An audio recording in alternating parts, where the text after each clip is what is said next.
की त्यांनी प्रथमतः प्रतिमा पूजनासाठी व्यासपीठावरून खाली यावं। तसेच आपण किती दिवसापासून आपल्या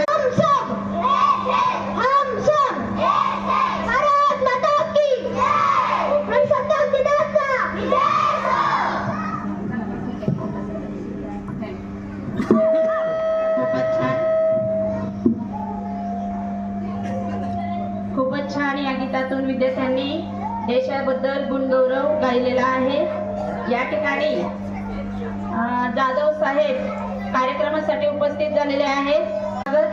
त्यांना विनंती, या ठिकाणी भूषणाने भूषवणार आपल्या कर्तृत्वाने समाजभूषण असं ठरलेले आपले आजचे पाहुणे यांचा सत्कार आणि स्वागत करणं हे आमचं आद्य कर्तव्य असून आमच्या विद्यालयाच्या मुख्याध्यापिका यांना विनंती करते की त्यांनी वृक्ष देऊन मान्यवरांचं या ठिकाणी स्वागत करावं।